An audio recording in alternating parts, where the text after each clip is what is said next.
Hello friends, welcome to western carts kitchen. இந்த நாள் இனிய நாளாக அமையட்டும். வாங்க கிச்சனுக்குள்ளே போகலாம். இன்றைக்கி ஒரு புதிய ரெசிபி செய்ய போகிறோம். அதோட பேர் பேர்ட் நெஸ்ட் கிளிக்கோடு. அது ஸ்பெஷல் டைப் ஆஃப் கட்லட். கொஞ்சம் க்ரியேட்டிவாக ரொம்ப அழகாக இருக்கும் பார்க்குறதுக்கு. அதை விட ரொம்ப டேஸ்டியாக இருக்கும். வெஜ் அண்ட் நான்வெஜ் ரெண்டுலேயும் செய்யலாம் நமக்கு. ஓகே, இப்போ நம்ம எப்படி செய்யலான்னு பார்ப்போம்.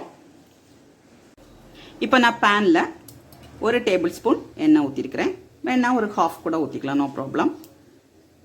கொஞ்சம் கூட ஊற்றிருக்கிறேன். இப்போ இதில் ஒரு பெரிய ஆனியன் கட் பண்ணி வச்சுருக்கிறேன். அதை இதில் போட்டு வதக்க போகிறேன். கோல்டன் ப்ரௌன் ஆக வேண்டாம், அதுக்கு முன்னாடி நம்ம எடுத்துக்கலாம். இப்போ இது கூட நான் ஜிஞ்சர் கார்லிக் பேஸ்ட் எடுக்கிறேன். அது ஒரு ஹாஃப் ஸ்பூன். ஒரு சின்ன பீஸ் இஞ்சியும் ஒரு 5 பூண்டும் போட்டு மிக்ஸ் பண்ணி அரைச்சி வச்சுருக்கிறேன். ஹாஃப் ஸ்பூன் போட்டிருக்கிறேன். இது ஸ்டவ்வை மீடியம் ஃப்ளேமில் வச்சுட்டு ரொம்ப கோல்டன் ப்ரௌன் ஆக வேண்டாம், அதுக்கு முன்னாடி நமக்கு எடுக்கலாம். அதுக்கு முன்னாடி மசாலாவும் சேர்க்கணும். கொஞ்சம் வெயிட் பண்ணுவோம், கொஞ்சம் ரெடி ஆகட்டும். இப்போ ரெடி ஆகிட்டு கண்டிப்பாக ஸ்டவ் சிம்மில் தான் இருக்கணும். அந்த டைமில் நம்ம மசாலா சேர்க்க போகிறோம். இப்போ நான் இதில் 1 ஸ்பூன் சில்லி பவுடர் போடுறேன். மிளகு பொடி, ஹாஃப் ஸ்பூன் மஞ்சள் பொடி, ஹாஃப் ஸ்பூன் கரம் மசாலா, ஒரு 1/4 ஸ்பூன் பெப்பர் போட்டிருக்கிறேன். ஒரு 1/2 ஸ்பூன் ஜீரக பொடி போட்டிருக்கிறேன். மசாலா மிக்ஸ் பண்ணிவிடுவோம்.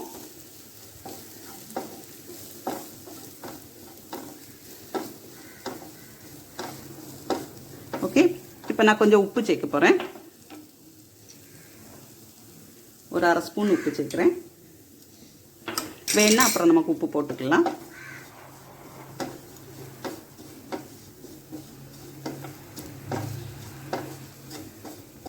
ஓகே, இப்போ நான் இதில் மல்லி இலை கட் பண்ணி வச்சுருக்கிறேன், அதுவும் போடுறேன்.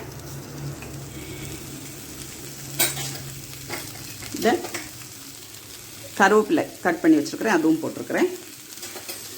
இப்போ இதில் ஒரு 4 உருளைக்கிழங்கு நல்லா ஸ்மாஷ் பண்ணி வச்சுருக்கிறேன். வேக வச்சு ஸ்மாஷ் பண்ணி வச்சுருக்கிறேன். ஒரு மீடியம் சைஸ் உருளைக்கிழங்கு நல்லா ஸ்மாஷ் பண்ணி எடுங்க, அப்போ தான் செய்யறதுக்கு வரும். அதை இதில் மிக்ஸ் பண்ண போகிறோம்.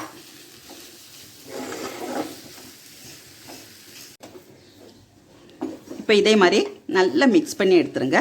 கண்டிப்பாக பொட்டேட்டோ நல்லா ஸ்மாஷ் ஆகிருக்கணும். இப்போ இது ரெடி ஆகிட்டு, நம்மளோட மசாலா ரெடி ஆகிடுச்சு. இது கொஞ்சம் ஆறட்டும், அது வரைக்கும் வெயிட் பண்ணுவோம்.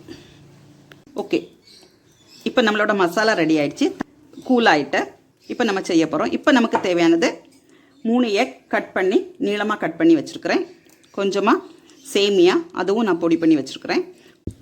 ஒரு எக் பீட் பண்ணி வச்சுருக்கிறேன், அது டிப் பண்ணுறதுக்காக வேண்டி. இப்போ எப்படி செய்யலான்னு பார்ப்போம்.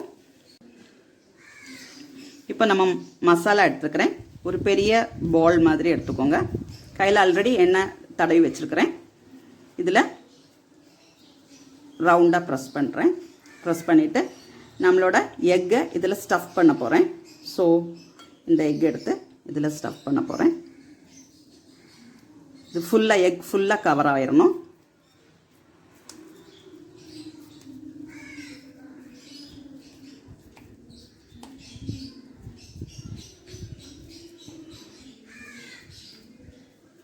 இப்போ நம்மளோட பேர்டோட நெஸ்ட் கிளிக்கூடு கொஞ்சம் இந்த மாதிரி குளிஞ்சிருக்கும்,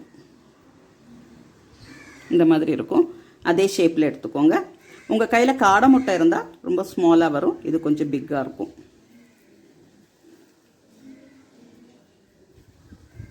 இப்போ எக்கில் டிப் பண்ணிவிடுங்க. இப்போ நம்மளோட சேமியாவை இதில் கம்ப்ளீட்லி ஸ்ப்ரெட் பண்ணிடுங்க.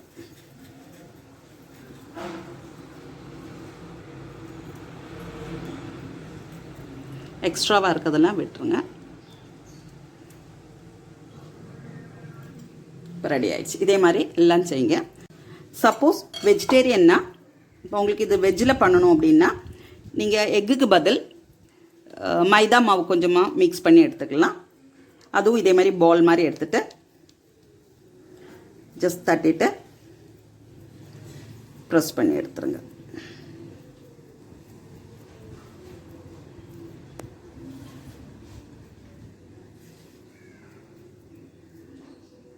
மைதா மாவில் டிப் பண்ணிவிடுங்க. ஓகே, இப்போ நான் எக்கில் செய்கிறேன். இப்போ நான் இதை ரெடி ஆக்கிட்டேன். இது கொஞ்சம் பிக்காக தான் இருக்கும், பிகாஸ் ஹாஃப் எக் இதில் வச்சுருக்குறோம். ஸோ கொஞ்சம் பிக்காக இருக்கும். ஒன்றா போட்டு பொரிக்கலாம். இப்போ எண்ணெய் சூடாக இருக்குது, அதில் இதை போட போகிறேன். ஆனால் சிம்மில் இருக்கணும், அப்போ தான் உள்ளால வேகும். இப்போ வெஜிடேரியன் நீங்கள் செஞ்சீங்கன்னா இதே மாதிரி ஸ்மாலாக வரும். இதை விட ஸ்மாலாக வேணாலும் நீங்கள் செஞ்சுக்கலாம். நான் வெஜிடேரியன் 2 செஞ்சு வச்சுருக்கிறேன். இப்போ இதே மாதிரி ப்ரௌன் ஆகும்போது திருப்பி போட்டுக்கோங்க.